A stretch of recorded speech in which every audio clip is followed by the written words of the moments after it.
ಸಾಹಿತಿ ಬಾನು ಮುಷ್ತಾಕ್ರಿಂದ ದಸರಾ ಉದ್ಘಾಟನೆಗೆ ತೀವ್ರ ವಿರೋಧ ವ್ಯಕ್ತವಾಗ್ತಾ ಇದೆ. ವಿರೋಧ ಬೆನ್ನಲ್ಲೇ ವೈರಲ್ ಆಯಿತು ಬಾನು ಮುಷ್ತಾಕ್ ಅವರ ಹೇಳಿಕೆ. ಸಾಹಿತಿ ಬಾನು ಮುಷ್ತಾಕ್ ಅವರನ್ನ ಬುಕ್ಕರ್ ಪ್ರಶಸ್ತಿ ವಿಜೇತ ಬಾನು ಮುಷ್ತಾಕ್ ಅವರನ್ನ ದಸರಾ ಉದ್ಘಾಟನೆ ಮಾಡಬೇಕು ಅಂತ ಅಂದ್ಕೊಂಡಿದ್ರು. ಆದರೆ ಅದಕ್ಕೆ ತೀವ್ರ ವಿರೋಧ ವ್ಯಕ್ತವಾಗ್ತಿದೆ.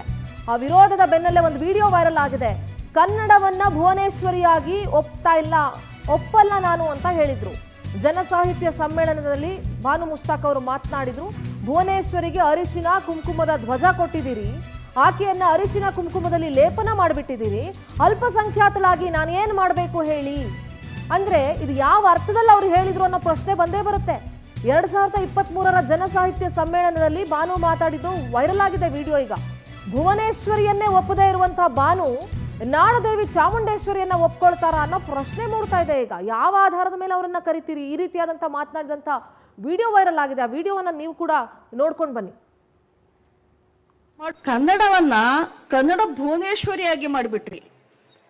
ಕೆಂಪು ಮತ್ತು ಹಳದಿ ಅರಿಶಿನ ಕುಂಕುಮದ ಬಾವುಟವನ್ನ ಹಾಕಿ ಅರಿಶಿನ ಕುಂಕುಮದಲ್ಲಿ ಆಕೆಯನ್ನ ಲೇಪಿತಳನ್ನಾಗಿ ಮಾಡ್ಬಿಟ್ಟು ಆಕೆಯನ್ನ ಕರ್ಕೊಂಡು ಹೋಗಿ ಮಂದಾಸನದ ಮೇಲೆ ಕೂರಿಸ್ಬಿಟ್ರಿ. ನಾನು ಎಲ್ಲಿ ನಿಲ್ಲಬೇಕು? ನಾನು ಏನನ್ನ ನೋಡಬೇಕು? ನಾನು ಹೇಗೆ ಇನ್ವಾಲ್ವ್ ಆಗಬೇಕು? ಕನ್ನಡವನ್ನ ಕನ್ನಡ ಭುವನೇಶ್ವರಿಯಾಗಿ ಮಾಡಿಬಿಟ್ರಿ. ಕೆಂಪು ಮತ್ತು ಹಳದಿ ಅರಿಶಿನ ಕುಂಕುಮದ ಬಾವುಟವನ್ನ ಹಾಕಿ ಅರಿಶಿನ ಕುಂಕುಮದಲ್ಲಿ ಆಕೆಯನ್ನ ಲೇಪಿತಳನ್ನಾಗಿ ಮಾಡ್ಬಿಟ್ಟು ಆಕೆಯನ್ನ ಕರ್ಕೊಂಡು ಹೋಗಿ ಮಂದಾಸನದ ಮೇಲೆ ಕೂರಿಸ್ಬಿಟ್ರಿ.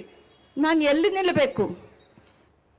ಮೈಸೂರಿನಿಂದ ನಮ್ಮ ಪ್ರತಿನಿಧಿ ಪ್ರೇಮ್ ಕುಮಾರ್ ನೇರ ಸಂಪರ್ಕದಲ್ಲಿ ಜಾಯ್ನ್ ಆಗ್ತಾ ಇದ್ದಾರೆ. ಪ್ರೇಮ್, ಬಾನು ಮುಷ್ತಾಕ್ ಅವರ ವಿಡಿಯೋ ವೈರಲ್ ಆಗ್ತಾ ಇದೆ. ಬಹಳ ಆಶ್ಚರ್ಯ ಆಗುತ್ತೆ. ಕರ್ನಾಟಕದಲ್ಲಿರೋ ಯಾರೇ ಆದ್ರೂ ಕೂಡ ಕನ್ನಡ ಧ್ವಜವನ್ನ ಒಪ್ಕೊಳ್ಳೇಬೇಕಾಗುತ್ತೆ.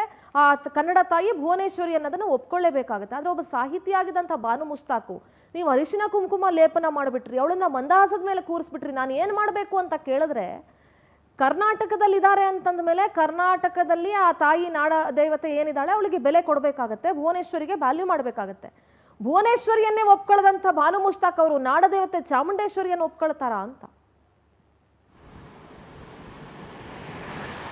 ಖಂಡಿತವಾಗಿ ಸಿಂಧೂರ, ಏನು ಮೈಸೂರು ದಸರಾ ಉದ್ಘಾಟನೆಗೆ ಬಾನು ಮುಷ್ತಾಕ್ ಅವರು ಆಯ್ಕೆ ಮಾಡಿರುವಂತಹ ಹಿನ್ನೆಲೆಯಲ್ಲಿ ಕೂಡ ಬಿಜೆಪಿ ನಾಯಕರು ತಿರುಗಿ ಬಿದ್ದಿರುವಂತದ್ದು ಭಾರಿ ಚರ್ಚೆಗೆ ಗ್ರಾಸವಾಗಿರುವಂತದ್ದು.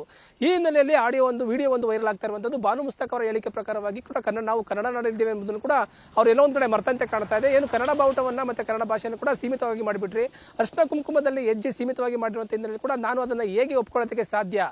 ಅಂದ್ರೆ ನಾವು ಅದರ ಕನ್ನಡವನ್ನ ಸೀಮಿತವಾಗಿ ಮಾಡಿರುವಂತ ಹಿನ್ನೆಲೆಯಲ್ಲಿ ಕೂಡ ಎಲ್ಲೋ ಒಂದ್ ಕಡೆ ಬಾನು ಮುಷ್ತಾಕ್ ಅವರು ಕನ್ನಡ ನಾಡಿನಲ್ಲಿ ಇದ್ಕೊಂಡು ಕನ್ನಡವನ್ನ ಒಪ್ಕೊಳ್ಳೋದಕ್ಕೆ ಕನ್ನಡ ಬಾವುಟ ಒಪ್ಕೊಳ್ಳೋದಕ್ಕೆ ಹಿಂದೇಟ್ ಆಗ್ತಿದ್ದಾರೆ ಅಂತ ಹೇಳ್ಬೋದು. ಅದರ ಬೆನ್ನಲ್ಲೇ ಕೂಡ ಸಿದ್ದರಾಮಯ್ಯನವರು ಏನು ಅವರನ್ನ ಬಾನು ಮುಷ್ತಾಕ್ ಅವರನ್ನ ದಸರಾ ಉದ್ಘಾಟಕರಾಗಿ ನೇಮಕ ಮಾಡಿರುವಂತಹ ಹಿನ್ನೆಲೆ ಕೂಡ ಮೈಸೂರಿನಲ್ಲಿರುವಂತಹ ಪ್ರತಾಪ್ ಸಿಂಹ ಅವರು ನಿನ್ನೆಯಷ್ಟೇ ಒಂದು ಆಕ್ರೋಶವನ್ನು ವ್ಯಕ್ತಪಡಿಸಿರುವಂತದ್ದು. ಮುಸ್ಲಿಂ ಧರ್ಮಕ್ಕೆ ಸೇರಿದಂತಹ ಬಾನು ಮುಷ್ತಾಕ್ ಅವರು ಅವರನ್ನ ಒಂದು ಧಾರ್ಮಿಕ ಹಬ್ಬ ಅಂತ ಕೂಡ ನಾವು ಚಾಮುಂಡಿ ತಾಯಿಯನ್ನ ಪೂಜೆ ಮಾಡ್ತೀವಿ. ಈ ಹಿನ್ನೆಲೆಯಲ್ಲಿ ಅವರು ಹೇಗೆ ಅವರನ್ನ ಚಾಮುಂಡಿ ತಾಯಿಯನ್ನು ಹೇಗೆ ದೇವತೆ ಅಂತ ಹೇಳಿ ಒಪ್ಕೊಂಡು ಅವರನ್ನ ಹೇಗೆ ಉದ್ಘಾಟನೆ ಮಾಡ್ತಾರೆ? ಹಿಂದೂ ಅಂದ್ರೆ ಮುಸ್ಲಿಮರು ಅಲ್ಲಾನೇ ದೇವರು ಅಂತ ಹೇಳಿಕೆಯನ್ನು ನೀಡ್ತಾರೆ. ನಂತರವಾಗಿ ಅಂದ್ರೆ ಚಾಮುಂಡಿ ತಾಯಿಯನ್ನು ಹೇಗೆ ದೇವರನ್ನ ಹೇಗೆ ಅಂತ ಒಪ್ಕೊಳ್ತಾರೆ?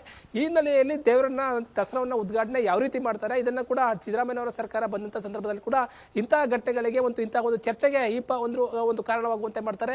ಈಗಲೂ ಕೂಡ ಬಾನು ಮುಷ್ತಾಕ್ ಅವರನ್ನ ಕೂಡ ಒಂದು ಆಯ್ಕೆ ಮಾಡಿರುವಂತದ್ದು ಭಾರಿ ಚರ್ಚೆಗೆ ಕಾರಣವಾಗಿರುವಂತದ್ದು. ಅಂದ್ರೆ ಕಾಂತಾರ ಸಿನಿಮಾದಲ್ಲಿರುವಂತಹ ಒಂದು ಡೈರೆಕ್ಟರ್ ಕೂಡ ಇದನ್ನ ದಸರಾ ಉದ್ಘಾಟನೆಗೆ ಕರಿಬಹುದಿತ್ತು, ಇನ್ನೂ ಮುಂತಾದವರನ್ನ ಕರಿಬಹುದಿತ್ತು. ಆದ್ರೆ ಬಾನು ಮುಷ್ತಾಕ್ ಅವರನ್ನ ಆಯ್ಕೆ ಮಾಡಿರುವಂತದ್ದು ಎಲ್ಲೋ ಒಂದ್ ಕಡೆ ಭಾರಿ ಚರ್ಚೆಗೆ ಗ್ರಾಸವಾಗಿರುವಂತದ್ದು. ಬಿಜೆಪಿ ನಾಯಕರು ಕೂಡ ಸಿಂಧೂರ. ಥ್ಯಾಂಕ್ ಯು ಪ್ರೇಮ್, ನಿಮ್ಮೆಲ್ಲ ಡೀಟೇಲ್ಸ್ಗಾಗಿ.